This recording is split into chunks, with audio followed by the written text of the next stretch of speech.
Warriors TV on the scene in New Orleans, getting set for a big weekend ahead. Crews are getting things ready here in the Crescent City, and we got here just a bit early. The All-Stars are just starting to arrive because we wanted to set the scene for what will be a complete weekend full of events. And when you think back to when All-Star Weekend became a full weekend, it was 1984, and Warriors president Rick Welts was then working with the NBA and shares with us now the story of how it all came about.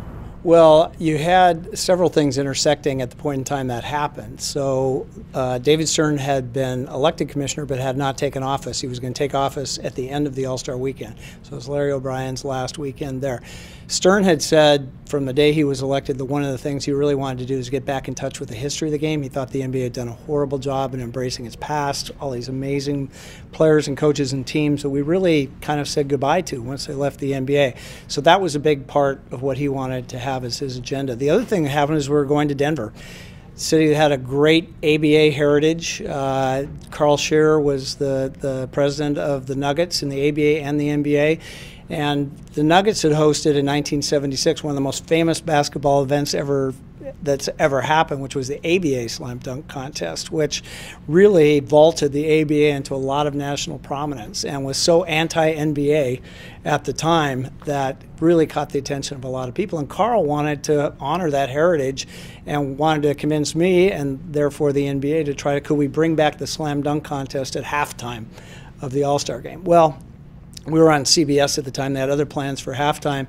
So I had just seen a Cracker Jack Old Timers baseball game that was played in Washington, D.C., where some 65-year-old guy got up and hit one over the Cracker Jack sign in the outfield.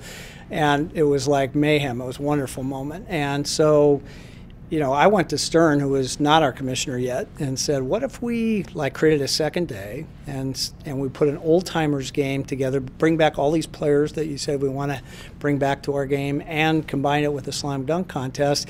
And most important to me, because I was a guy who was supposed to be selling sponsorships to a league that nobody really cared about at the time, I think I could actually sell it to somebody, right?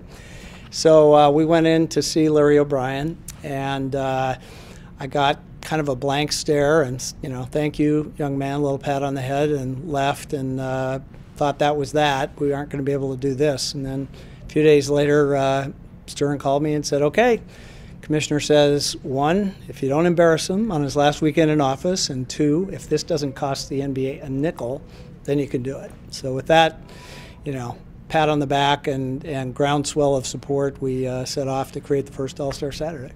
New NBA Commissioner Adam Silver was at Oracle Arena last week and had this to say about Rick Welts and his influence in bringing more than just a game to All-Star Weekend. Oh, I mean, back before I even got to the league, Rick is one of the founders of All-Star Saturday Night.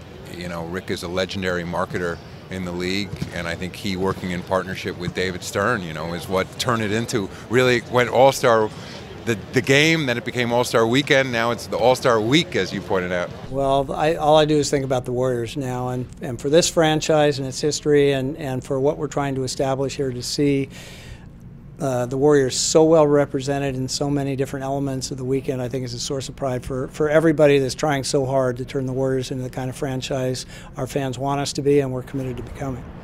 All right, our coverage is just getting started here from New Orleans as Stephen Curry and Harrison Barnes are representing the Warriors all weekend long. Much more to come here on Warriors TV.